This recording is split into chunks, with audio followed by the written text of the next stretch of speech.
Charles Haley. You're listening to Nothing But Niners. This is Kyle Juszczyk, and you're listening to Nothing But Niners. So now they've got to start from deep in their end of the field, and Garrison Hurst takes advantage of it. He takes the handoff, takes to his right, gets to the 20. He's in the 30, needs to cut in. He comes back up the right sideline, breaks his hard tackle, comes down to the 30. He's down to the 20. He's down to the 10. He's down to the 5. He's into the end zone. Touchdown! Touchdown! 49ers! 96-yard run from scrimmage. Garrison Hurst breaking tackle after tackle, swings down the sideline. Throws off bodies like clothes after a marathon. Young, back to throw. In trouble, he's going to be sacked. No, gets away. He runs, gets away again, goes to the 40, gets away again, to the 35, cuts back at the 30, to the 20, the 50, the 10. He died. Touchdown, 49ers. Third down, Alex takes the snap. Alex looking down in post, and it's good. Touchdown! Touchdown, 49ers! It is second down. Ryan takes the snap, throws the slant to the left side. It's Russell, intercepted! The 49ers pick it, and Navarro Bowman is redemption! Navarro Bowman running it all the way for the touchdown! No greater redemption! The San Francisco 49ers, we can do whatever we want.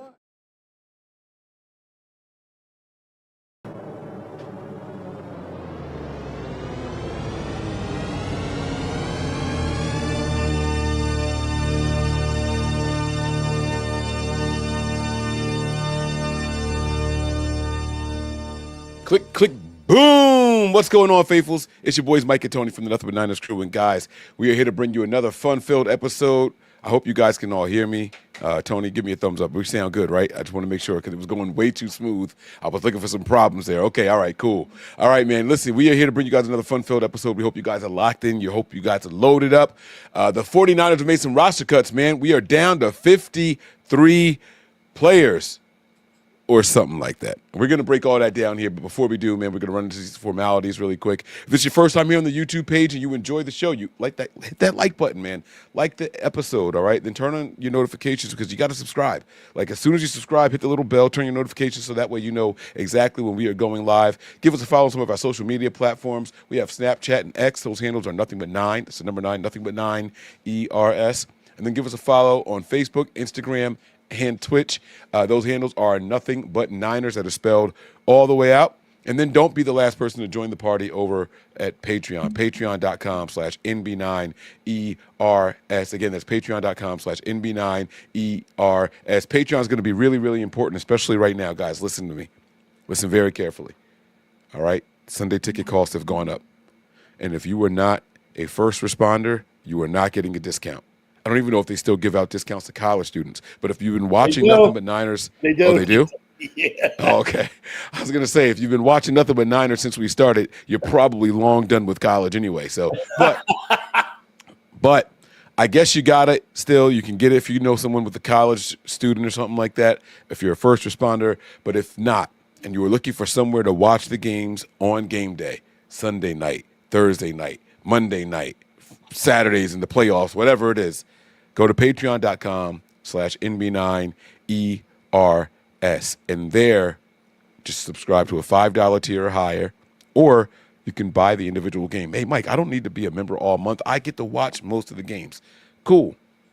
Now, 1 week you can't, pop on over there, and you guys can join, all right? Patreon.com/NB9ERS. You can purchase individual episodes, all right? That's going to do it for all of the little minutia there. Tony, what's going on with you, man? How you feeling, bro?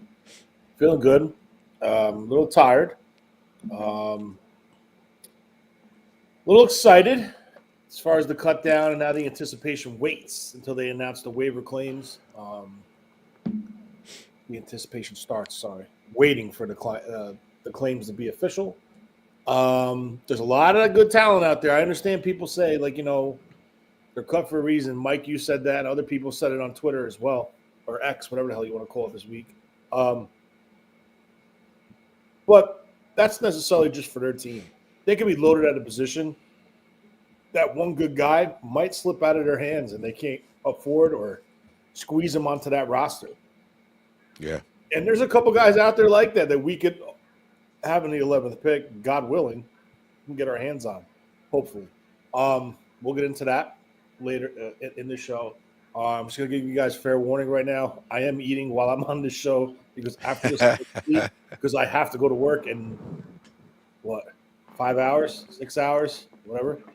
So I'm here. We can sleep when we're dead, baby. No, I'm kidding, man. Listen, we're gonna try to make this a quick one. We're gonna make it a lot of fun. Now, listen, guys. We did want to bring you guys a roster prediction episode. I wanted to bring you guys an overreaction show after the win against. Hold up. The win. Yeah, ring the bell, sound the alarms. Huh? The win against those bum ass Chargers. Huh? Drop some bombs on that. Oh, here comes Jim Harbaugh. He's going to show you what a real coach is. Oh, here comes Trey Lance. Kyle gave up on him too quick. Man, if y'all don't get out of here, did y'all see that crap? Did y'all see that crap? I was sitting here like, this is what y'all were, what? Excuse me, bitch. Here we This go. is what y'all thought was going to be good? It's Huh? No, it was season. yeah, baby. I saw them and I was booing the shit. Get out of here. Stop wasting my time. This is what you guys were all fired up for? No one was impressed. I wasn't impressed. Went out there and smacked those Chargers all over. Let them know what the real Cali team is, baby. Huh? And we smacked up the Raiders also just because we wanted to show them what was going on, even though they're not in Cali. We ran their asses out of town. All right? Chargers, y'all next, okay? Anyways, let me calm down. I apologize. Anyway, we wanted to bring you guys an overreaction show afterwards. But, guys, I was celebrating my dad's birthday. So while I'm sorry I wasn't able to bring the episode to you, happy birthday, Pop. I'm also not sorry, right? Like, I'm celebrating my dad's birthday. My sister is in town from out of state. I mean, we had a really good time. A lot of their friends came over, man, people I haven't seen in years. So I wish I could say I'm sorry, but I'm really not that sorry, man. We got to watch the game together, though, over on Patreon. So shout out to you guys. Myzel's in the building. Shout out to everybody that is in the chat right now, man. Let me make some party horns for you guys. Let me see what we got going on over here. Niner Faithful, Kenny Jones in the building, Myzel. I see you guys. NY to the motherfucking Bay. DJ Malone is in the building. Mac49. Big Brick 84 is in the building. Don Mecca's in here. NBN Pineapple. Hey, long time no see, Pineapple. Blackbeard is back in the building. Mick Malo. No, Malo. My bad. I thought that was Maolo. But it's Maalo. Malo. My apologies again. All right. Let me see, man. Junior's in the building. I see you too. 916 in here. Man, y'all stand up, man. Y'all get represented. Start representing yourselves right now, man. Comments are going to be popping up underneath Tony in the little box over there. We're going to do a quick share screen now. The Niners 53-man roster is here. This is as of 4 p.m. Eastern time, okay? Now, we all know that this is subject to change. They've already announced some impending changes and all that. Christy is in the building. But, yeah, so listen, we're going to break it all down here, man. What? What's the matter, Tony? It's far from set. Let me tell you. Oh yeah, no, this. We're just getting started, baby. We are just getting started. So let's run down this 53-man roster here, and so far what they have. Now, this year they only kept 2 quarterbacks, Tony. Let's start here. Let's just start here. Last year, it was 3. The NFL changed the rule for the Niners, though, where you can have a guy on your practice squad, and he can be your emergency game day back.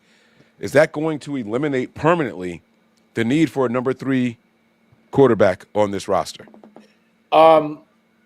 Yes and no. I got to find out if that quarterback has to be dropped after 2 consecutive call-ups. Because you know how they have they're able to go become a free agent if they're pulled up 2 consecutive times. That's something I want to look into when I get a chance. If not, I'm all for it. This is a great thing. You could hide him on the practice squad. Does not count against your active game day roster. So you're allowed to pull up 46. He's the 47th. Actually, no, he would be the 49th because you're allowed 2 flexes, right?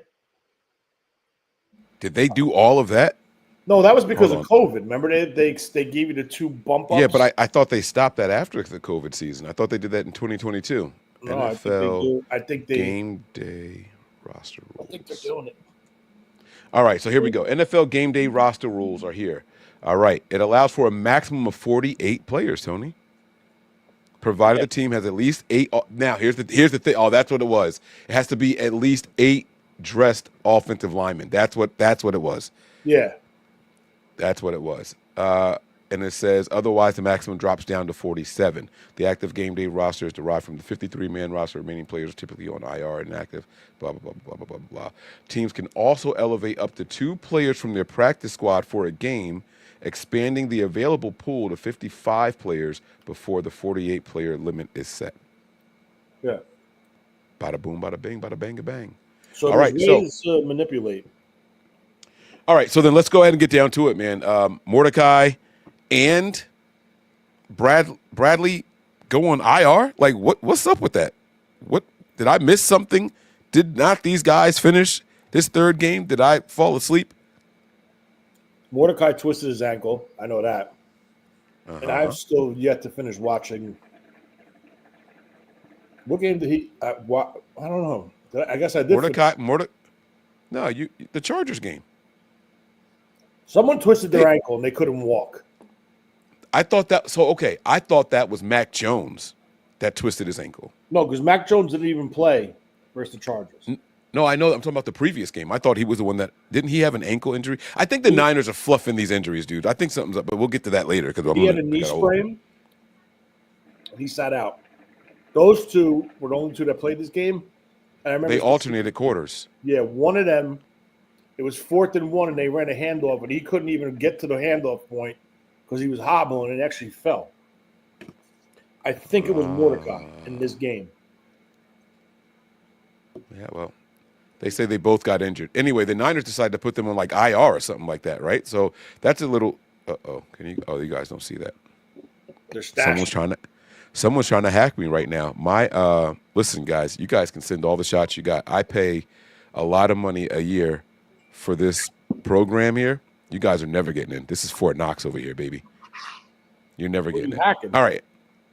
I don't know. It said that someone was attempting to access my network. They just got blocked. And I'm only on 49ers.com. Now Windows security protection is also turned on. Look at that. This is a real attack right now. Uh-oh. All right. We good? I'm here. Did you see that disappear and then come back on? No, I didn't see nothing. The screen? All right, never mind. It's cool. All right, so we're here, though, so we're good to go. All right, so they go with 2 quarterbacks this year. Do you think they bring someone back? Do you think they grab someone from free agent, someone that was recently cut? How do you think they handle it, or do we just stay pat with the 2 quarterbacks and then just bring someone up from the practice squad? Miss Debbie's in the building. I see you. You're definitely going to add somebody to the practice squad. Definitely. If these 2 guys are on injury reserve, they're not going to be – are they on injury reserve? No, is that Rourke just on injury reserve? No. Rourke, rookie, he's been on non-football injury list. But there was hold on, I'll tell you in 1 second. I saw a tweet earlier today. I think it was in our group chat, if I'm not mistaken. Mordecai and Bradley. And here we go. It says here on X that the 49ers waived Carter Bradley and Tanner Mordecai. But I thought it had something to do with an injury. No, if they waived them, they're going to the practice squad. One of them. And I wouldn't be surprised if they're bringing the second guy. Mac Jones is the one that's injured. Okay, he's currently still injured. Okay, so it looks like they're going to definitely be bringing in more people then. And probably – all right, now which one would you want? You got a chance to see both these guys in 2 games. This is a name that's been thrown around out there. NY says both QBs are done for the year. See, that's what I thought, but I can't find the tweet. I thought I saw that Bradley and Mordecai were done for the year. Oh, here we go, right here. I got it. Boom. Look at that. Look at that. 7 hours ago from Matt Mayoko. Here, I'll show you guys. He says the 49ers will be adding a 3rd quarterback in coming days, most likely for the practice squad. Carter Bradley and Tanner Mordecai were both waived/injured on Monday, and Christian Work goes to reserve NFI. The 49ers' only 2 quarterbacks are Brock Purdy and Mac Jones. So I think that's what I read, and it says waived/injured. So maybe they weren't necessarily injured. Maybe they were just waived. I guess maybe waived with an injury settlement. Yeah. All right, let's get back to it, man. Let's keep this thing going here. The 49ers kept also one less in the next position group, running backs and fullbacks. Last year, there was 6. And if you include the fullback, this year there's only 5. Christian McCaffrey, Isaac Garindo, Brian Robinson Jr., Jordan James, and Kyle Juszczyk. Now, this was interesting to me because Jordan James, I thought, was injured. Did he even play in the preseason for the Niners? Like, he had like one good carry in the first game, and we never saw him again, right? I don't think Jordan James played at all. He's been injured in training camp, not preseason game. He got injured in training camp, and he's been out since because he had surgery on his hand. So does Jeff Wilson Jr. come back and they bump Jordan James down to the injured, eligible to return later? It depends on where he's at in his recovery. Why do they put him on this 53-man roster? Huh? Why'd they put him on the 53? Because Jordan I think James. My understanding, and again, I'm not up to par with these. Wait. Is that the ice cream truck? Yes. Dude, you got to go outside and get me a SpongeBob ice pop. No, it's Mr. Softy. They don't have SpongeBob. Oh, Mr. All right, sorry about that. Go ahead. All right, back to Jordan James. Yes, I'm a big kid, guys. I heard the ice cream truck in the background. I love it. I wanted to run out there real quick and get one, but it would look great eating it on TV. But whatever. I'll hold it down if you want to go. I got it, bro. He's gone already. What was I saying? Okay. I think if they put somebody on injured reserve prior to the 53 cut down, I think they're eliminated for the year. That's why you're going to see them do. They cut Morstead today and kept Cowing on the active 53. So once it's official, it's submitted and the waivers are done, Cowing will be put onto some type of injury list, and then Morstead will come back because now you can bring back Cowing. Wait. We didn't get to the wide receivers yet. Don't talk about Cowing. Well, that's the only way I can make an example of it because that's what they did, essentially. So they hid – all right. They moved on from one player just to get the 53 through, a player that they pretty much know no one's going to sign with a wink-wink agreement. And then they kept this guy to get this cut-down process done and submitted to the league. And then once it's official, they'll put that guy on the list and bring the guy that they made the wink-wink agreement with back onto the active 53.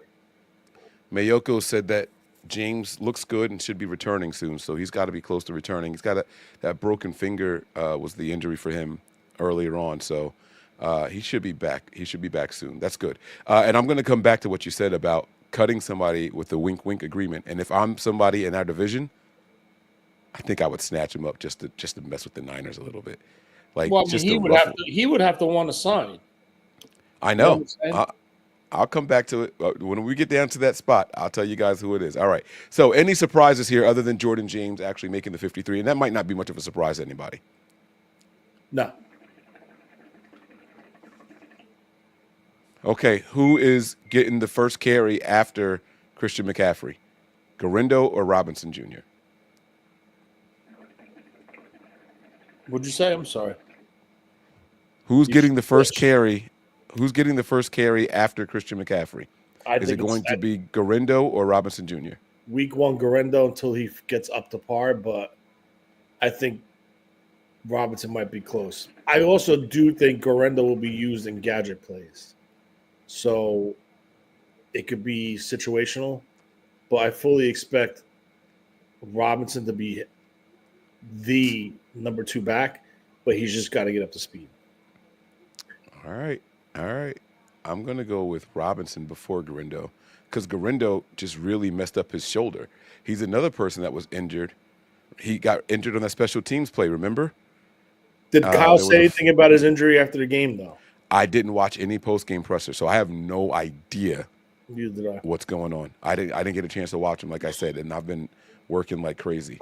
All right, next are the wide receivers. They only carried 5 of these guys. Now this, no surprises, but definitely some concerns here.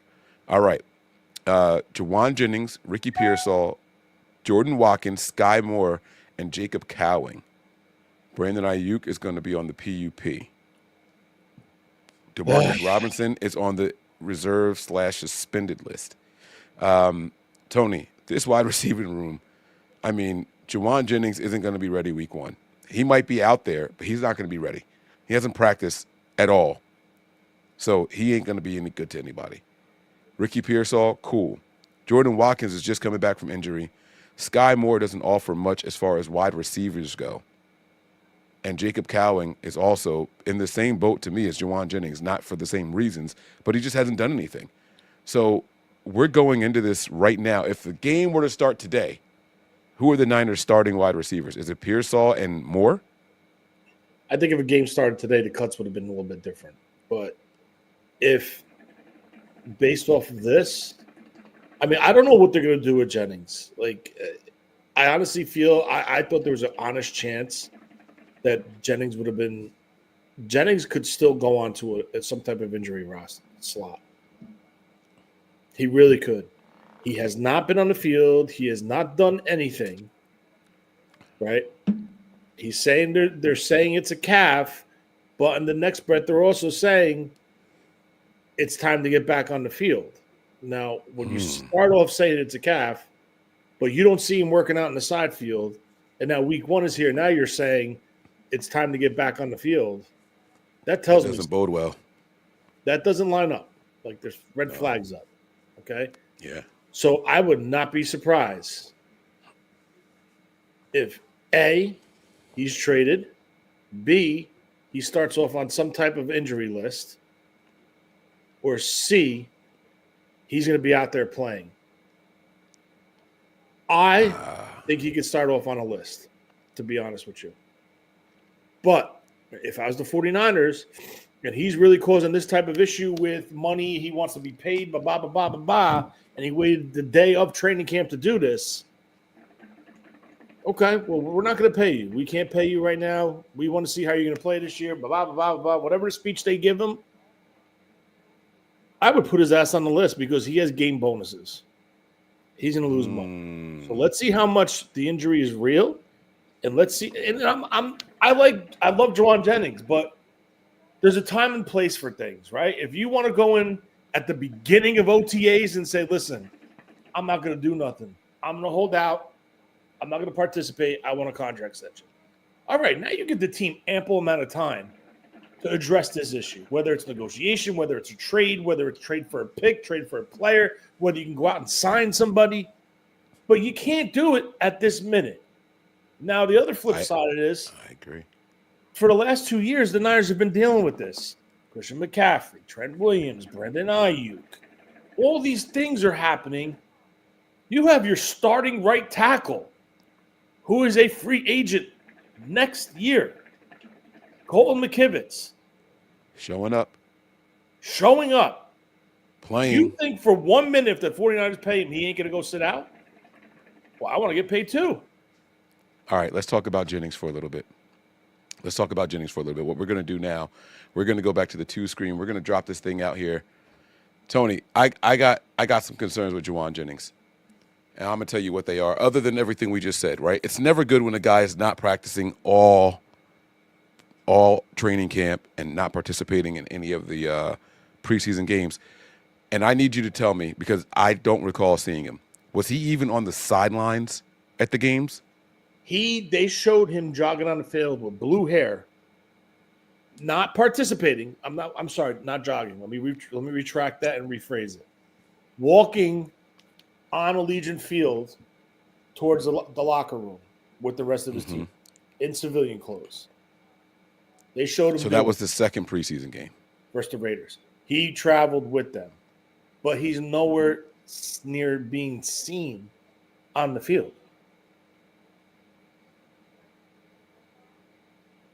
My thing is this. But where was he during the Chargers game? Did anybody see him on the sideline on the Chargers game? I didn't see him.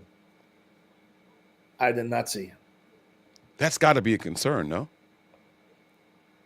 Listen, you got to start asking questions now. You got you got to start saying, "All right, listen, is this really what he's selling? Is this really what we think it is? Is this really what the team is saying?" Or the team is sending the subliminal message now. All right, he needs to be on the field this week. How do you say he needs to be on the field if he's 100% injured? Like, do you hear Kyle saying to Mikael Williams, CJ West, Brandon Ayuk, he needs to be on the field Monday?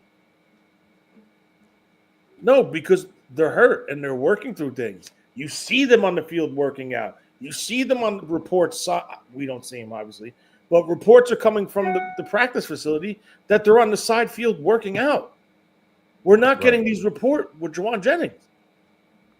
Yeah, I haven't seen it. I haven't seen it. And it's very scary. Because now, let's just say hypothetically, the Niners go, all right, listen, we're gonna, and I spoke about this in our group chat. This is the best scenario we're going to give you. We're going to give you $7 to $10 million on top of what you're making this year.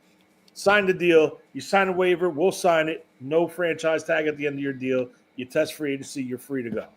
And go get yourself paid, and that's it. They hand this guy $10 million, and he blows his Achilles. What does that look like for us? Yeah, I mean. Like the guy, the injury is a calf. The calf is tied to it's like deja vu with this calf. I'm back in the day when the Niners were in 94, 95, 96, 97, 98, 99. You never heard of calves. Like, oh, it's calfitis, calf tendonitis. You either blew your knee out, you tore your hamstring, you broke your leg, you tore ligaments in your ankle, you have a concussion, or you blew your shoulders out. That was it. Yeah. Yeah. I get it, man. And I think the calf is a cover-up. I do.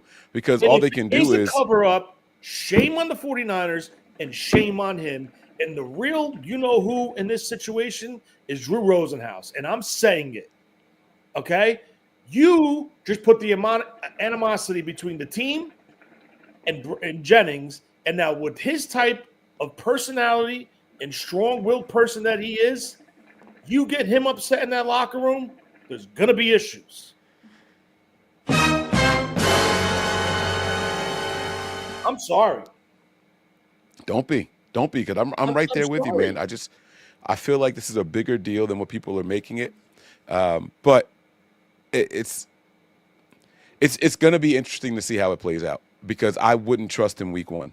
If they work out something, even if they did end up giving him more money, I wouldn't feel comfortable with him going out there right now. Even though, Mike, even though we spoke about this, you and I, it's a business. I understand that. I'm not stupid. But the timing was terrible. Absolutely terrible. Yeah. Okay? You're telling them to talk about a phantom injury. Let's say, look, 49ers 2025. Travarius Ward wasn't happy last season. You want to know why? Because he found out the 49ers weren't going to extend him next into this season, right? Because they chose to go with Demo Lenore. And remember how he used that excuse? Oh, my wife and I don't feel like we should be here because of what happened. What happened was absolutely terrible. But, dude, don't lie. If you want to talk shit after you sign the contract with another team and use that situation as a cover-up while you're currently in San Francisco and checked out and collecting a paycheck, I'm sorry. That's not right. I agree with you, bro. I completely I'm sorry, agree it's not with you. right. Now, if I was JJ's agent, Juwan Jennings, I'd say, listen, this is what we want. We're looking for X, Y, and Z. No? Okay. Back and forth a couple times. Maybe a little threat, little talk, blah. Okay. JJ, listen, it was bad timing. We're not going to get what we want right now. So this is what I'm going to do. Get your ass in top shape. Get your ass to have a monster season. And I will make sure you're out of San Francisco next year if they don't offer you extension mid-season or prior to free agency. What's weird is he showed up in the early parts of OTAs and training camp. He showed up early. No, I'm sorry, OTAs. Once training camp came in, he was gone. Yes, so then why wasn't this done then? Right. That's the part that's like mind-boggling to me. This is the shit that's like pissing people off. Like, yeah. Dude, you showed your face. You're running around. People said you look like you're in excellent shape. Yeah. And then what happened? You saw the injury started to happen. You saw that Brandon Ayuk wasn't going to be ready in time. And what did Drew Rosenhaus do? Hey, Juwan, listen, I think we have the Niners by the balls. And he's by the way, he's right, by the way. He's absolutely right. 100% right. But you are wrong for doing it at the time that they did. I'm sorry, Mike. I'm sorry. I'm sorry, you're wrong for doing it at the time that they did it. And if I was a general manager, I'm holding firm. I'm sorry. You're not bending. You're Not paying them out of principle? If no, you got to set a precedence, because if you do this, if you extend this guy to a deal, let's say $15 to $18 million, it's a trickle-down effect. Who's going to be next year? Who's next? Will Colton McKivitz's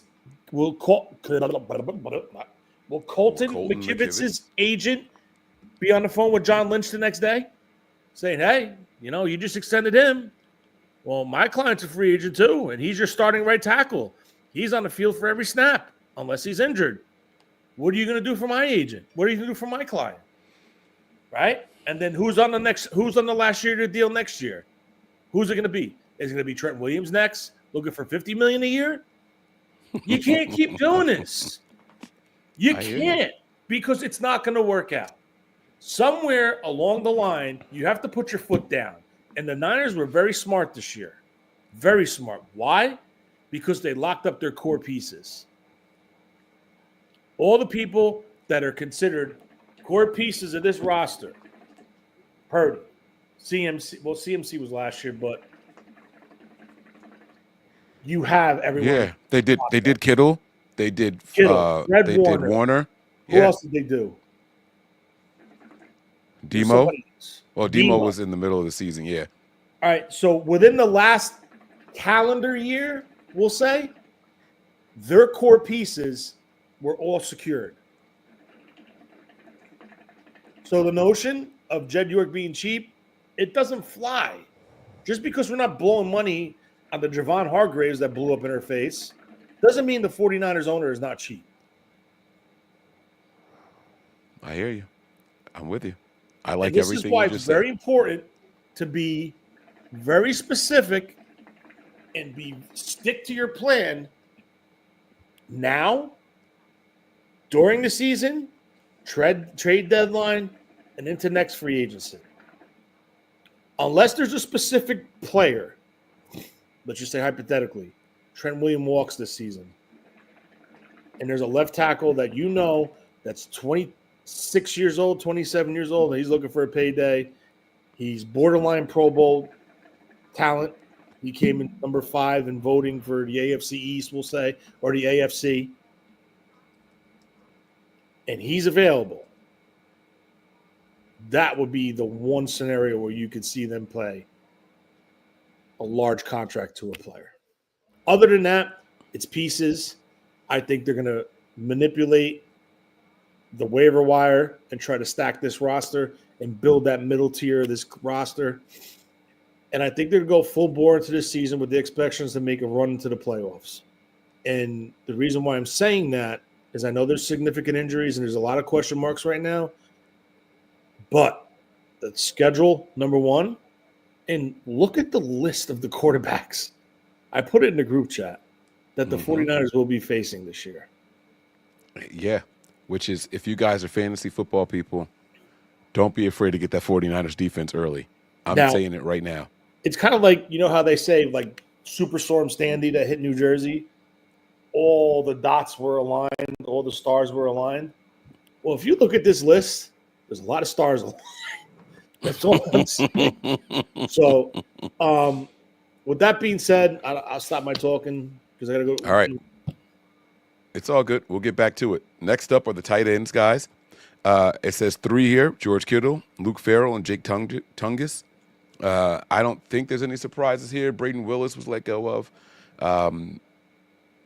Just anything catch you off guard there with that? 1 and 2 are pretty much locks. They're to be the key contributors on offense. Minus, God forbid, something happens to 1 and 2. And the third tight end, again, I'm going to be saying this in other position groups, comes down to special teams. Tongas is a better special teams player than Willis. Willis will probably be on this practice squad, which I don't have a problem with. All right. Let's get to the long list here, man. This is our first long one here. And this is the offensive linemen, okay? Right now, the Niners have kept 10 offensive linemen: Trent Williams, Jake Brindle, Dominic Pooney, Ben Barch, Colton McKivitz, Spencer Burford, Connor Colby, Austin Pleasance, Matt Hennessy, and Drew freaking Moss. I want to give him a round of applause. I'm sorry, man. I gotta give this kid a round of applause, man. I'm very, very happy. Him and Connor Colby both very happy to see those guys here. Austin Pleasance had some up and down play, but I like that they haven't given up on him. Too many times we see the 49ers just give up on an offensive lineman. They just no, you're not starter material, and they're gone. We're going to stick with these old heads, these veterans, and all that stuff. It's a pretty young offensive line group once you get outside of Trent Williams and maybe like a Matt Hennessy, right? Colton McKivitz, all right, yeah. Jake Brindle, all right, yeah. They're up there in age, but they're not as seasoned as some of these other guys. What do you think about this offensive line group right here, Tony? All right, the offensive line group. Trent Williams is starting left tackle. Excuse me, just who's playing next to him? Come on, let's get. I'm going down the list. I'm going to go down the list. Oh, okay. All right, so Trent Williams is your starting left tackle, your franchise left tackle. Jake Brendel is your default center. Dominic Pudi is going to be your starting right guard. It looks like week 1. He's been moving around. He's been on the field working out. All positives. Ben Barch is right now penciled in as the left guard with the questionable injury to his elbow.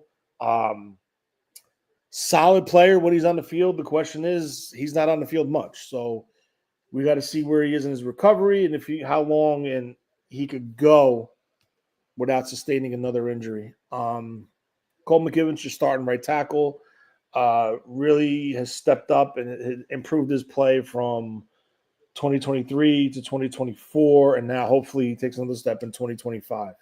Spencer Burford, it seems like they gave up on him as a guard, and now he's the backup to the left tackle. Is that what you think? That's what I was going to ask you. You think that they think definitely. And I'm going to tell you why. He's going to be the backup to the left tackle, and Connor Colby, I think, is going to be the swing guard, but more the left guard right now due to the fact of them keeping Drew Moss, who I am so – can I curse? So fucking happy that they went against what they usually do and kept this kid because he outplayed Nick Zakelj. I don't give a shit what anyone says. That's what my eyes showed me. It is what it is. I'm going to get back on him in a minute.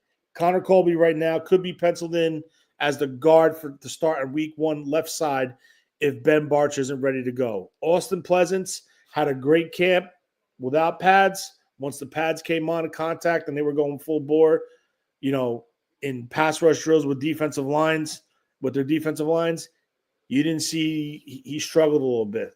The biggest talk about him in the camps were his athleticism, getting out in space and running. That's great. T-shirt, shorts, we could do that too.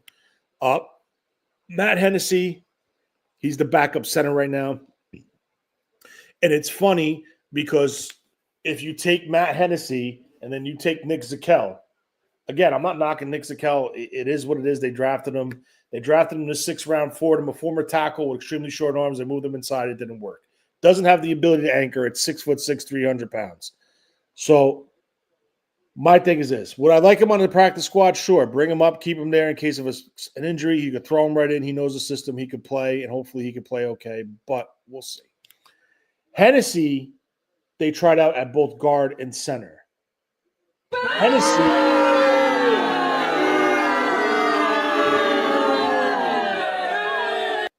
Hennessy is a better center than guard. That's why Hennessy made the roster. Moss was competing with Zakelj. Wait. Before you move on from Hennessy, were you happy with what you saw? I felt like the more games he played, the worse he got. Listen, I'm not saying I'm happy. I'm just telling you. No. I understand. You're explaining where they are in here. Yeah. This is what it came down to. Who was better to them? And to my opinion, I thought Hennessy was better than Zakelj. So did you see his shotgun snaps? They're not great, but he's better than what Zakelj offers. Zakelj's a better guard. I'm not going to keep Zakelj as a better guard because Hennessy struggles. Who's a better center in a long snap? Okay, that's where we're at, and I think that's where the 49ers at. Drew Moss, I think, could play both guards, and there's been talk they vision him as the future center. Okay, whatever. I think he's a phenomenal guard. I think potentially he could develop into a starter somewhere along the line, whether it's at the guard position or the center. So back to my original point. Why I don't think the Niners are going to keep a right back up and a left back up at tackle. I think they need a swing tackle. I don't see them carrying 10 linemen where you're short at other positions or, couldn't make this roster better. Cole Strange was just released from the Patriots. He's a former center guard combo guy inside. Could they put a claim in to come in with him and compete with Hennessy?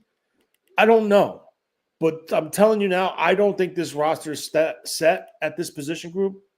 I do think Moss did make this roster and is not leaving this roster, which is a positive, because what it came down to, and I said this to you before, they tried to make Zakello a combo guy.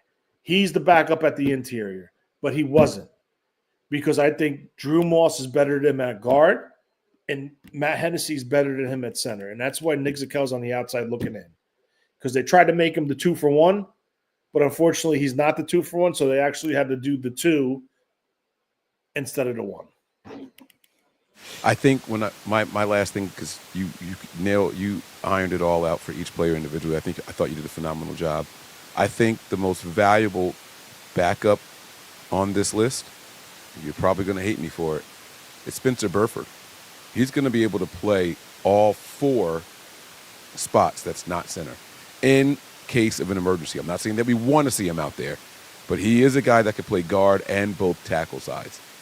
So I do think that as far as positional value, he's created a little bit of value. Now, again, there's that saying, a jack of all trades is a master of none, right? Like, so because he hasn't stayed in one solid position for more than, half a season, he hasn't really been able to do it, right? But this guy is going to be the emergency piece everywhere on this line. What do you think? I'm 100% with that. But my thing is this. If that's true, and that's their theory and how they feel, why do they keep Pleasance? Why are you doing 2 tackles for each backups? Like, you know what I'm saying? There's some offensive linemen that got cut that could contribute to this team. Well, because it kind of goes with what you said about the 2-for-1 that didn't end up working out, right? Like, so you keep Pleasance because I think he's a better backup tackle, period. Oh, right now, if there's an injury, who are you putting in? Are you putting – Tell me where the injury is. At the tackle position. Left or right? We'll say right. I'm probably going to go with Burford. So why are you keeping Pleasance? Because I said probably. This is what I'm trying to say. This is why this is what I'm getting from this roster. That they're going to put claims in for offensive tackles and try to find the guy that could do both. Okay? There was a guy that they had around a couple years ago that was claimed by the Browns, Watson, who actually started some games for them. He's somebody who just got waived they could bring back. You got Ursa Pohl that got cut. Carter Warner from the Jets that got cut. These are all guys that the 49ers brought into their facility and interviewed and had them for a visit. And what they do is when someone's cut, they go back to their draft boards and they see, yeah, we had him in. We like this. Maybe we could develop him with this. And that's the perfect situation that you're going to see happen. With Ursa Pohl, Leon Sandcastle put it too. Same thing with Logan Brown, another guy, right? There's pieces out there that could potentially come in and take over that one backup spot for both sides. And that's why I think they kept 2. They kept 2, and they doubled down at positions. If they could find the combo guy, I think that's the route they rather do so they could be deeper in other positions. Wide receiver, a 4th tight end, a 3rd quarterback on the active roster, an extra linebacker. Instead of just going with 5, you go with 6. So there's ways you could do this, and that's why I said before in the beginning of the show before we started, this roster is far from done being created. Absolutely. All right, we're going to keep it moving now. The next big defensive group, position group is the defensive line here, and you guys see it here. Nick Bosa, Mykel Williams, Bryce Huff, Alfred Collins, C.J. West, Jordan Elliott, Kalia Davis, Sam Okwuonu, I always say it wrong, Robert Beal, Evan Anderson, and Yatur Gross-Matos. Okay. Here's a position group where if they feel one comes free, you could see them add a defensive tackle. Maybe a veteran, a more pass rushing veteran on the inside that could rotate in. Alfred Collins is a big physical run stuffer, big dude. He's showing. I'll tell you this one thing about Alfred Collins. Every preseason game that I watched, I'm not done watching the final one. He has improved each game. And the San Diego game, in the first half, I saw something that I didn't see in college at Texas. I saw him with a little quick twitch off the snap. And he engaged, disengaged, and twitched out into the hole and made the play. You're seeing him take that step in development. He is behind the 8 ball due to a calf injury, but clearly it's beyond him, thank God. And the positive thing is you're seeing week by week improvement. So potentially week 10, 11, he could be playing at a whole different level. So that's a major positive. Bryce Huff, Mikael Williams, I'm still excited to see. He had the hyperextended knee. Same as CJ West with the hyperextended knee. Very excited to see these guys in the system. Kalia Davis, they're high on. They thought he had a good preseason. Jordan Elliott, I was a little on the fence with of him making this roster. But the one dude that's not on this roster, Sebastian Valdez, he didn't make it. I kind of wish he did. Unfortunately, it didn't roll his way. And I really hope he comes back to the practice squad because I think there's something there with that kid. He's not perfect, a little raw, doesn't have a pass rush, doesn't have a big pass rush arsenal, more of a power rusher. But the high motor is what I like. Yeah, he's a high energy guy that he doesn't stop moving. But his bad plays were bad, right? Yeah. But then when you see him flash, it's like, oh, okay, I could see why a team would want to keep him around, right? Like, but you got to let a guy hone his skills. So I thought he put some good film out there. He's going to end up on someone's roster. I don't know if he's going to end up on someone's 53, but he's not going to be one of those guys where his NFL career is done. He's going to be back somewhere. I wouldn't be surprised if he's back here, if I'm being honest with you. So yeah, that was a name that I thought maybe might make this roster, and he ended up not doing it. Well, you know what? I'll stop there. Nick Bosa and Trent Williams have something in common. What's that? I didn't see him much. Tony, Kyle Shanahan has gone on these long soliloquies talking about how if you're not practicing in the joint practices, if you're not participating in training camps and the padded practices, and you're not playing in the preseason games, it's going to be really hard for you to come in here on day one and be ready to go. Is there any concern for the lack of football exposure, not practice exposure, football exposure for Trent Williams or Nick Bosa? Because these are the two leaders of their respective position groups. Are you concerned at all? I'm not concerned with them, no. Because I know for a fact both of them played, and they played well versus Denver in that scrimmage at Santa Clara leading up to their first preseason game. They both participated. They both did well. Bosa is just a specimen that just keeps himself in phenomenal shape. Even though he's not participating, he's still doing his workouts on the side. He's staying loose. I know they're not football moves and like push-offs and stuff like that. But if anyone knows his body and how to maintain it and treat it, it's Nick Bosa. Trent Williams is just age. You don't want to risk anything with him. You know what you have in Trent Williams. I mean, for Christ's sakes, Trent Williams could walk off a bus tomorrow and start for 31 other teams in this NFL. For sure, tomorrow. But if I set the over-under 14.5 games for Trent Williams, what are you taking? Hopefully it's over, but it's more than likely under. And that's why I think it's very important to address the backup situation. That's why I think they keep a guy like Burford around. I really, really do. But I'm worried about Burford, man. Me too. Oh, he's Burford- far from a perfect player. Burford struggles versus speed guys, and I'm sorry, that's not a good combo, man. I don't know. All right. Let's keep it moving here, though, guys. All right. This is a note that we should say. Kevin Givens is sideline. He's on IR. I do see that up there, so we should highlight that. Yes. Linebackers here. Any surprises here? Fred Warner, D. Winters, Nick Martin, Luke Gifford, and Tatum Bethune. I would like to see 6, but obviously due to what's going on and them putting their claims in, they're leaving themselves room to wiggle. Those 5, I like all 5 of them. I think if you're starting today, I think the starters will be Fred Warner, D. Winters, and Luke Gifford as the strong side linebacker. I think there could be a situation where by midseason Nick Martin takes over. Nick Martin, man. You were talking about Alfred Collins getting better and better and better. Nick Martin did it at a faster clip, man. I mean, I know after game 1, everyone was like, you got to get this guy off this roster. Why is he here? Blah, blah, blah. And I'm like, wow, man, like that's really harsh.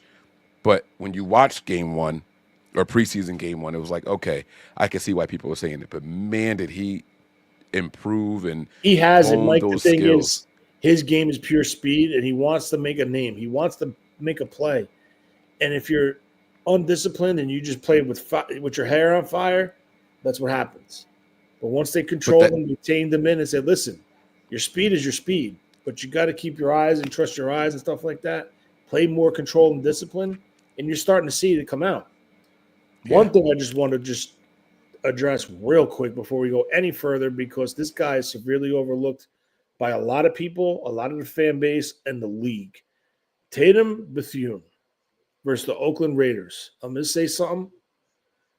I watched the game, and I watched that whole game, and I didn't realize until I went back and watched it the second time that massive hit on Gentney was him. I thought it was Nick Martin.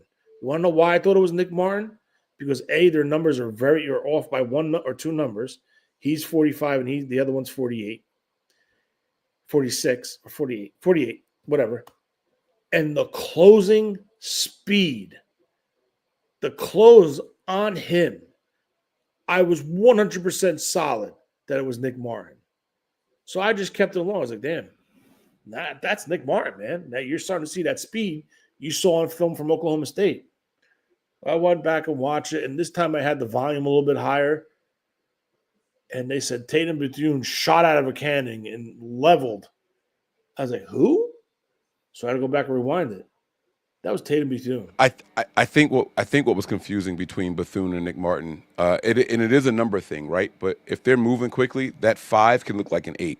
So you got one guy that's 45, the other guy is 48, and so it's that curve, and while they're moving, trying to see if it's an 8 or a 5. That's what it is. The knock on Tatum Bethune coming out in the draft was his time speed. He was a high 4.6 guy.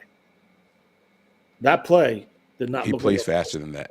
Yeah, or he's learning to take angles because his speed might be low. He looked like I'm telling you, I thought it was Nick Martin.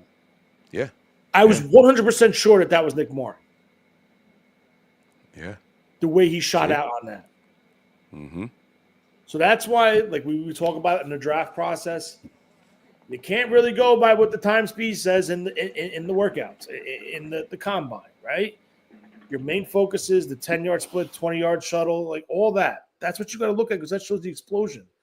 And according to the 49ers, these guys have GPS on their back, and what's his name said it? He says Tatum Bethune is finally playing at a higher speed than he was last season. And they're like, well, what do you mean? He's like, the GPS in the shoulder pad shows it, that his time speed is in the 20s. That don't match a guy that runs a high 4.6.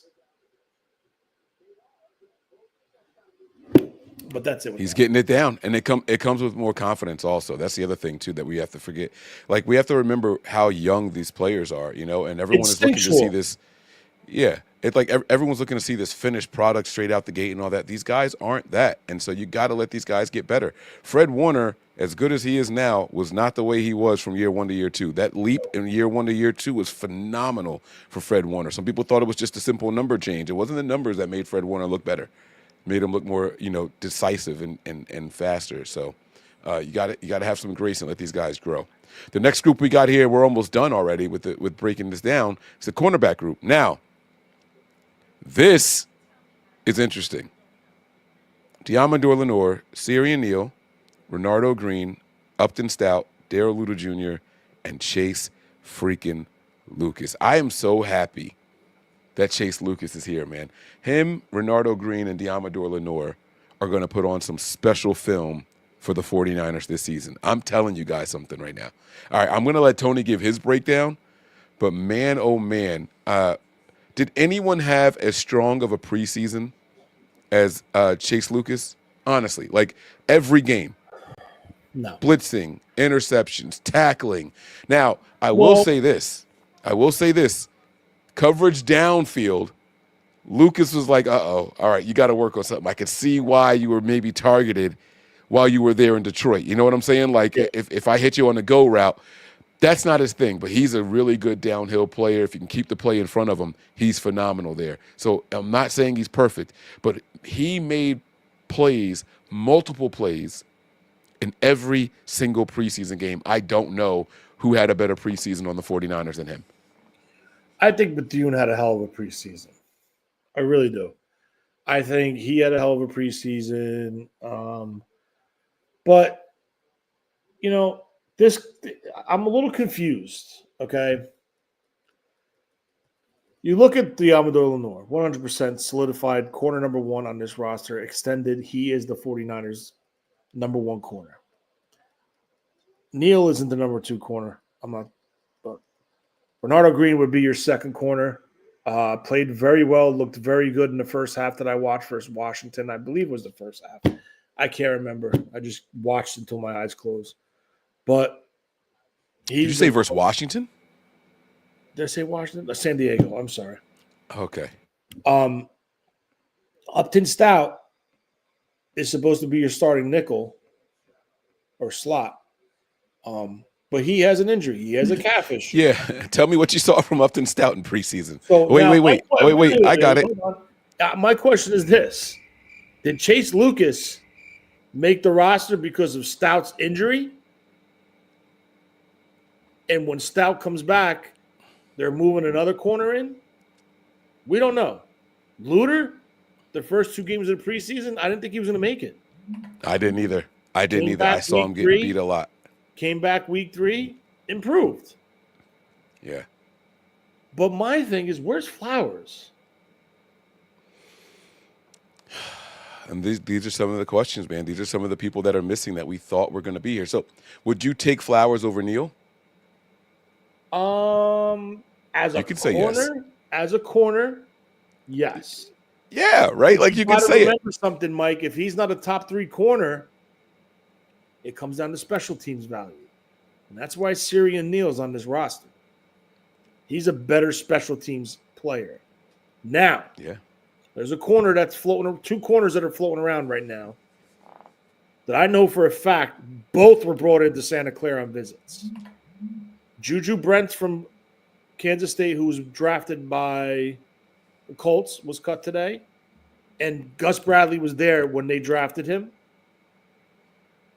And Kobe Bryant, the football player. Cobee. Cobee. From the Falcons, who I absolutely loved. A lot of people loved him. Well, you and Wayne kept talking about this guy, and I'm going to be honest with you. I have an issue with people with, like, good names or popular names because I don't know if people want to like them, and that's what they see, or if it's actually the film. No, and I never watched him. No, I know.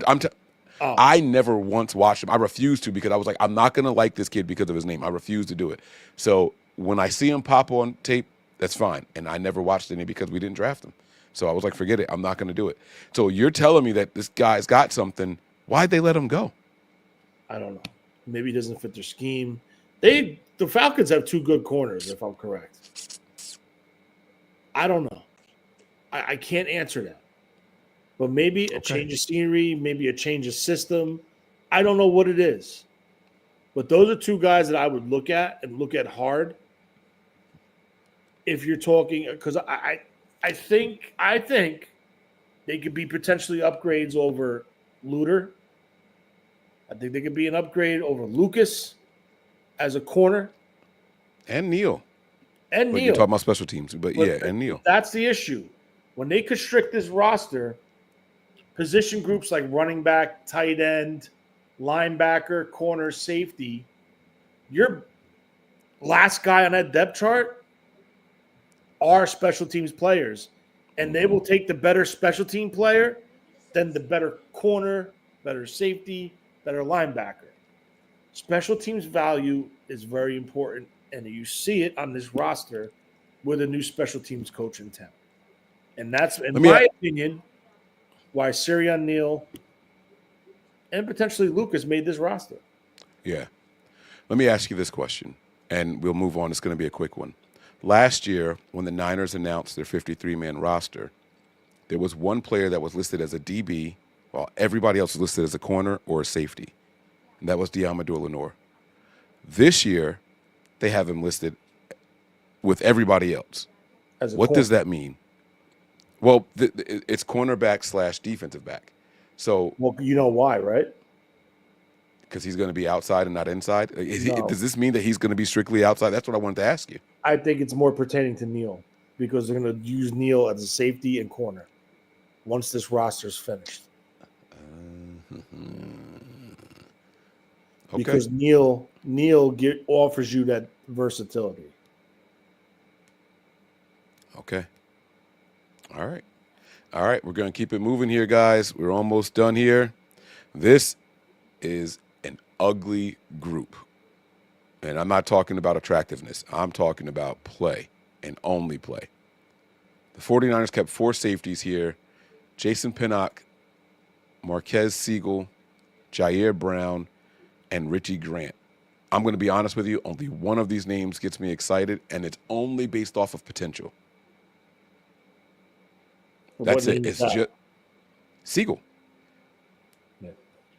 I think it's Siegel. It's just the flashes that we saw in him, and I would like him to get an opportunity to stay with the team another year and hone his skills. That's it. It's just flashes because the bads were bads, really bad, right? Like blown coverage, missed tackles. Like the bads were bad, but when he popped, it was like, oh, that's why they got him. Like that's why they drafted this kid, right? So, what are your thoughts on this safety group? Jair Brown. He is a waiver claim away from being off this team. The fact that Jason Pinnock is the only one that I can look at this list and say that's the starter, it's concerning. I know how you are with Jersey people, and I'm glad you said that because I was just about to say that. And I don't want to offend you because I know how you like Jersey ties. And he's from Trenton, so you know. I think it's going to be Pinnock, Siegel, Mustafa, Neal, and they're going to add another corner to the cornerback room. Well, Mustafa's on PUP. When they come back full strength. So you think Pinnock and Mustafa are your starting safeties? I think it's going to start off as Pinnock and Mustafa, and I think it's eventually going to be Siegel and Mustafa. I think your starting safeties this week or 2 weeks, next Sunday, is going to be Pinnock and Siegel. Because wasn't Pinnock brought in for special teams? Pinnock does offer you special teams, but Pinnock also was brought in by Saleh. Saleh drafted him with the Jets. They couldn't squeeze him and keep him on the roster. He went to the Giants. Saleh wanted to bring him back as a practice squad guy. The Giants claimed him, so they lost him. And Saleh always had his eye on him. And I will tell you this about Pinnock. He's not a perfect candidate whatsoever. But he developed a very massive, aggressive mindset playing for the Giants and Wink Martindale. He's very dangerous coming off the slot as a blitzer. Very dangerous. I would seriously put him as a top 3 blitzer off the slot in the NFL. And I think you saw sprinkles of it using Chase Lucas. It's going to be 10 times better with Pinnock. Wow. Okay. All right. Very interesting. I'm not going to stay on it much longer, man. I think this is one of the rooms that they address sooner rather than later. I wouldn't be surprised if another defensive lineman is brought in, an offensive lineman, and a safety. Those are going to be like the top three for concern. And then there's the obvious one here that's left, last but not least, are the specialists. For some reason, there's only two. We have a long snapper, and we have a kicker that no one wants, the oldest long snapper in the NFL. And actually one of the better ones. The man sprints downfield and makes tackles. I love it. Yeah, right? Like this old man is out there doing his damn thing. And the Niners decided to let go of Morstead. He's coming back. That was a move to get somebody on. Morstead is going to be back tomorrow once they put Cowing on the injury reserve. So Cowing's on the injury reserve. Morstead's going to take his spot back on here. And then that's when you're going to see the tweaking start. That's when you're going to see if you might see them drop Grant as a safety and double back with Neal and just roll with three safeties. They'll drop a corner if they can't drop a corner if they're going to dual play Neal in dual roles. You might see them drop a defensive line. You might see them make a decision at offensive tackle. Right? If they can claim Ursa Pole or something or one of those tackles I mentioned earlier, you could see them say, okay, Burford, you, goodbye, we have him. So that's how they're going to pick up like at least 3 or 4 potential roster spots quick. It's in those position groups where they were doubling down and keeping more than what they should have. Obviously, it could be 2 offensive linemen. It could be 1 or 2 the defensive, maybe 1 defensive lineman. Linebackers, no. It could be a corner. It could be a safety. So you can pick up 4 spots. Listen, Mike, that's without making a decision on Jennings. Right, which could be made after the finals are done and all that. You know what I'm saying? So I think it comes down to the waiver claims. I think their decisions are going to come on once they find out who they want in the waiver claims. Yeah. If I'm an NFL team that I want to screw the 49ers over, I'm going to get Morstead. I'm just going to sign him. And I'm going to offer him $500,000 more a year than what you guys are offering him. That's what I'm going to do. I'm telling you, I would mess with the Niners, and they got to go scrambling around. Now, here's the I touched my wire. Sorry. Can you guys still hear me? There you go. Now, what I would do if I'm the Niners is not panic because we have a real special teams coordinator now. You know what I'm saying? Like he's got to know some other punters that he would go out there and get. So because that's a risk that you take making him open. But who's going to claim a punter? Right? Like everyone's punter is going to make the 53-man roster. He don't go through claiming. No. Veterans do not go through claimers. I didn't mean claim, but everyone's 53-man roster, everyone's 53-man roster, probably other than the 49ers, is going to have a punter on it. So if that's the case, that means you have to cut yours just to sign this guy. So it's a safe gamble to take. Like that's the position that you do it. You know what I'm saying? Like that's if you're going to make a risk of a guy that 100% has to make your roster, but you got to let somebody go for roster politics, it's your punter. Unless you got like a Hall of Fame punter. Like if Andy Lee was here back in the day, they don't do that with Andy Lee because someone else would actually get him. You know what I'm saying? Morstead's just the middle of the pack guy. Maybe above average, slightly above average, but I wasn't overly impressed with his punts in preseason. Did you? Like, were you? I mean, I don't think he was banging them the way he would do it in regular season. Why not? What? You don't really have to, like, it's weird. Like, I think he's definitely kicking them, but his average went from 40-something yards. No. I think his week 1 average was high. And then you just slowly saw him just like pull it back. He could kick. The dude could kick. There's no question about it. But I mean, he was with the Jets last year. I remember watching him when the Niners weren't on. But the dude could kick. That's definitely. What if they weren't happy with him? Okay, how about this? You would know. You would know if they weren't happy with him. No, we wouldn't. But they would legit cut him and say goodbye.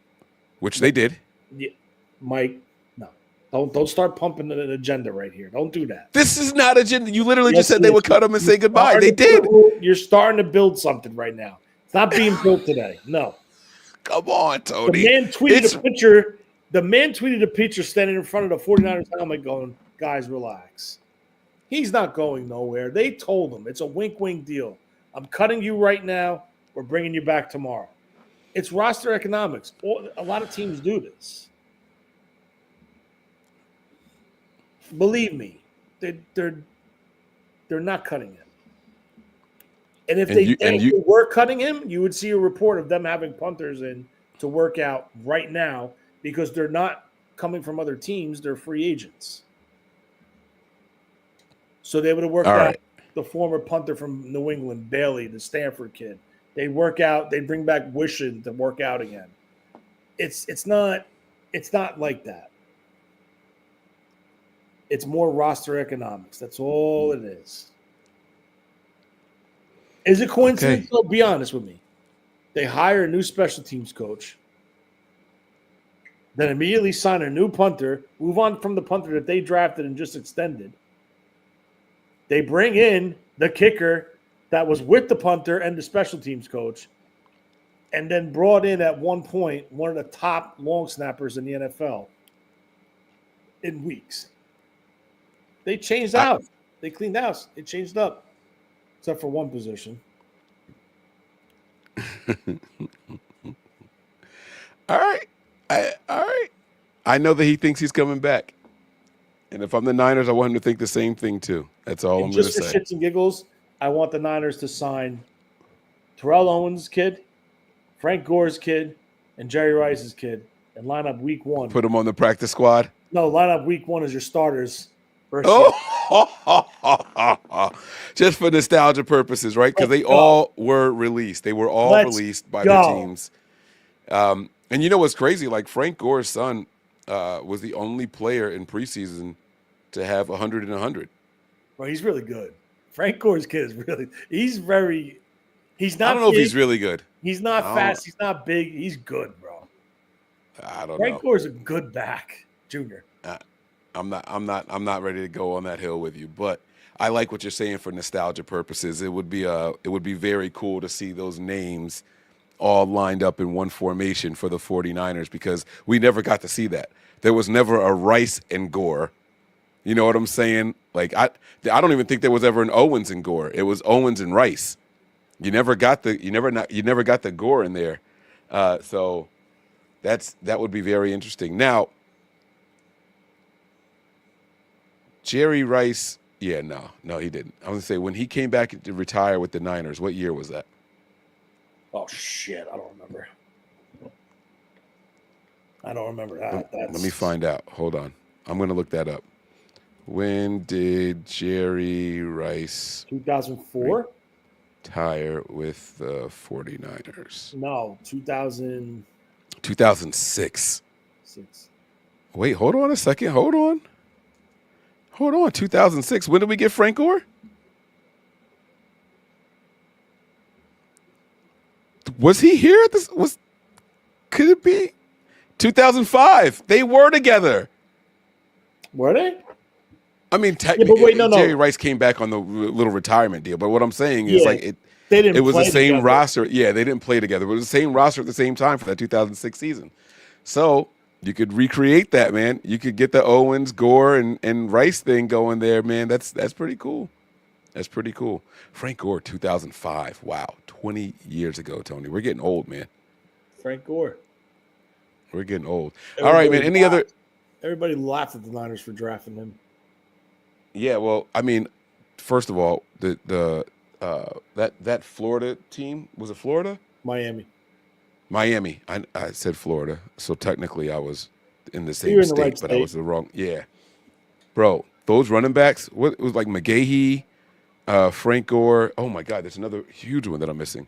He was the 5th running back that year. It was Who was the other one? Portis. It was Clinton Portis, Portis Jr. McGahee. There was one more guy, Walter Payton's son, and then Frank Gore. Bro, talk about running backs to spare, bro. Oh my God. Whew. That is some powerful stuff right there. Well, who was anyway. Was it Edge?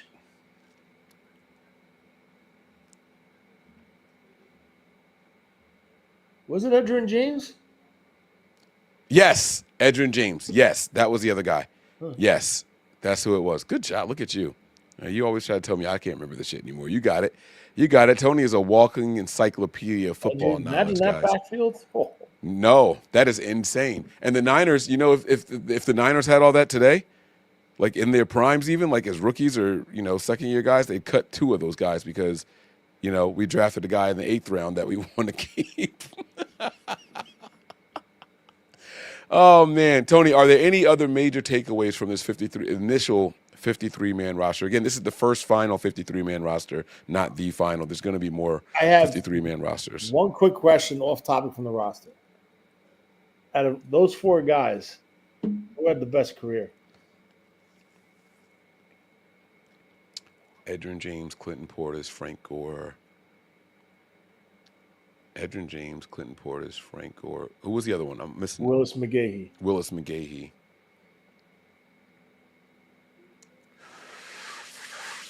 It would have to be between James and Gore, right? So you're saying career, and here's where it gets tricky.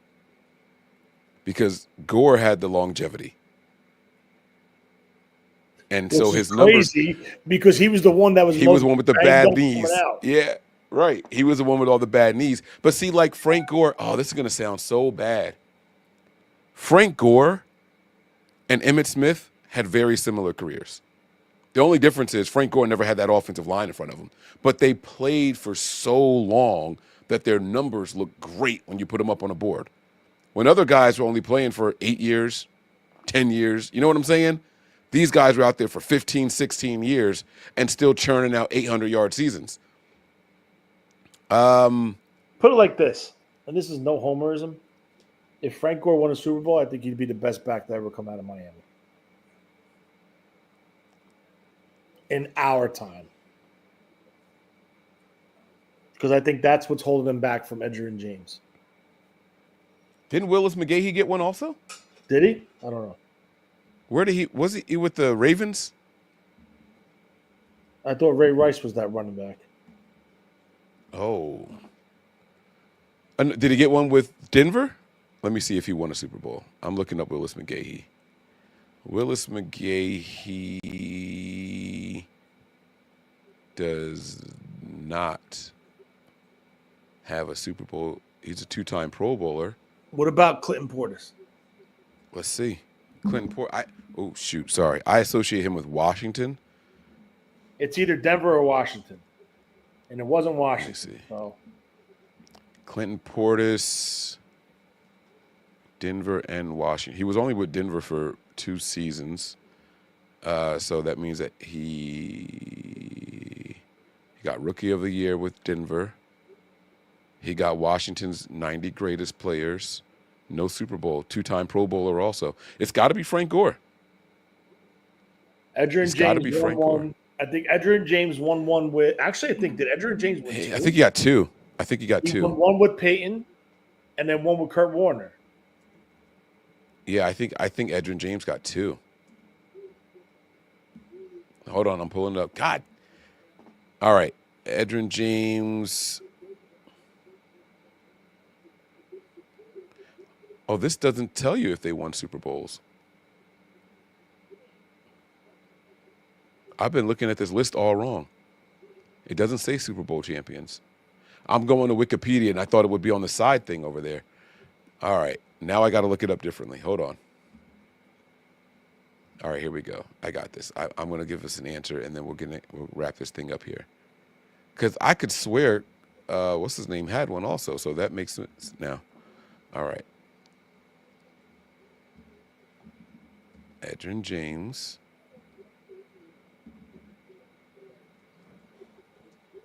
Clinton Portis, Frank Gore. Who's the other one? Willis McGahee.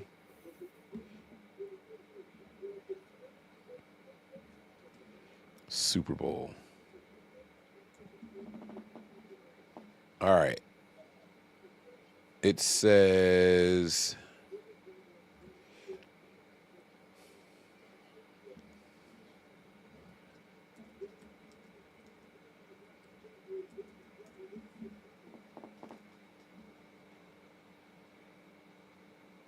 what? Oh, AI's got to be wrong here. Oh, guys, I just broke AI. I just broke it. It says, so I typed in all their names and I said, who has more Super Bowl? Oh, wait, I could just share the screen. I broke AI. Aha, I'm smarter than AI. Or I tricked AI. I'm not going to say I'm smarter than. Look at this. You're not going to believe what they say here. Oh, I can't wait for you guys to see this. It says Frank Gore won a Super Bowl. Look at this, Tony. Can you see that? Of the running backs listed, Frank Gore and Willis McGahee are the only two to have won a Super Bowl, both with having one. Wait, Edgerrin James won a Super Bowl with the Colts. That's what I'm saying. This is we broke it. We broke this thing. Oh, it's wrong. We broke AI. See, ladies and gentlemen, you can't believe everything you Google. You can't. No. Fuck AI. God, excuse me. Oh, God. Yeah, so we can't trust AI. I thought Willis McGahee had one also with the Broncos, though. What year did Frank Gore come out? 2005 was his rookie season. The Niners did not win a Super Bowl in the 2000s, bro. Nope. He didn't get one. I have no idea what this thing is talking about here. And I could swear that Edgerrin James was the guy that won it with the Colts, not Willis McGahee. I thought, let me see something. Willis McGahee, Super Bowl.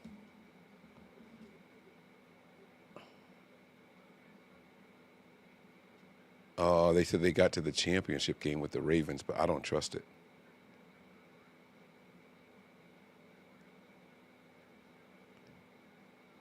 Willis McGahee has never won. Oh, Pro Football Reference says he never won a Super Bowl. All right, so then I hate trying to spell Edgerrin James.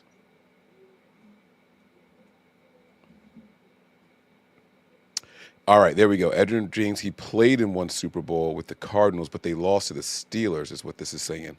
Oh, that was the Super Bowl that he was in? Hold on. Look at you, man. You got me really digging over here. Willis McGahee, Edgerrin James, and I don't think Clinton Portis ever got one either. No, I was wrong. I was wrong. I was wrong. Huh. What? I was wrong. About the what? Running backs were Clinton Portis, Najee Davenport, Willis McGahee, Frank Gore, Jared Payton. Oh, it wasn't McGahee? It wasn't. No, it wasn't. Edgerrin James. It was Portis, Davenport, McGahee, Gore, Payton. Gotcha. Oh, okay. Joseph Adai. Joseph Adai was the one that got it. Stacked. Holy Christ. All right. Well, if that's the case, you got to go with Frank Gore, and you can't even second guess it, guys. Who will not be a first ballot Hall of Famer. Shame. Shit happens, man. Shit happens. Tony, man. Listen, we're gonna have to do an emergency broadcast at some point as the team starts to claim players and all that stuff. So make sure you get some rest out there, buddy. This was a fun episode. We hope you guys enjoyed the initial 53-man roster breakdown, brought to you by your friends over here at Nothing But Niners. I want to remind everybody to get on over and become a member of our Patreon community, man. Patreon.com/NB9ERS. We have a lot of fun on game days. Even if I'm busy, we have a lot of fun on game days, man. And I have worked out all the kinks over there, man. I mean, Tony, it's so much better this year. It's so much better this year, man. Like this, I am doing it so much better this year. I'm tooting my own horn, patting myself on the back, but you guys should head on over to patreon.com/NB9ERS and become a member. And maybe we'll even have like some type of party. So listen to this, Tony. I keep getting invited to hang out with different 49ers chapters here in Jersey and Pennsylvania, like on game day. They're like, oh, come do your show with us, blah, blah, blah. And that sounds good and all, but how can I broadcast the game? That's my issue. Like, how do I broadcast the game at the same time? And so if I figure that out, then I'll be good to go. Because there's a lot of people inviting us to go places with them, man. We got to get there, bro. Well, you got to get the ticket and then broadcast it on what you call. I gotta get somewhere with good Wi-Fi. If there's 100 people in this place and I'm trying to stream a football game to our audience, it ain't gonna work. Yeah, it's true. It ain't gonna work. I gotta do some. I gotta scheme it up. I just want everybody to know out there, we aren't avoiding you guys. We're not absent because we don't like you guys or we don't want to hang out with you. It's not that at all. We just kind of have game day responsibilities. It's a little tough. So maybe one day I'll set one up and have my wife run the show and the stream will be up and maybe NY will join it or something from remote, you know. Tony, any plans to attend a game this year? There's a couple I might go to. I don't know. I got to see. You should take a road trip with me to Cleveland, man. We can drive out there and back, man. I'm so serious. It's not that late in the year. Isn't that an October game? November, you said. Is it? Oh, that's even better. I love it. November is better? Yeah, it's the end of November, too. November 30th. Oh, come on. Let's go, man. Yeah, it'll be like we'll wear shorts and tank tops. Get the hell out. It's the week after my – listen, man, I'll make you a drink, and I promise you'll be nice and warm. All on the inside. It starts within, man. It starts on the inside. All right, man. Guys, listen, man. We appreciate you all. Tony, let's go home, man. I'm done here. Prepare for glory. Anticipate pain. But always remains faithful. Peace. We all gas, no brakes, pumped up, no fakes. We spinning, we winning, we high stakes. We never miss, we all makes. Look at us dudes trying to prove, bringing you news with nothing to lose. Mike, Nick, Tony, Wayne, Method Man, we bring the pain. Hey, see, I'ma confess it. We under the pressure. If you looking to find us, we them nothing but Niners. Nothing but Niners. We nothing but Niners. We nothing but Niners. We nothing but we them nothing but Niners.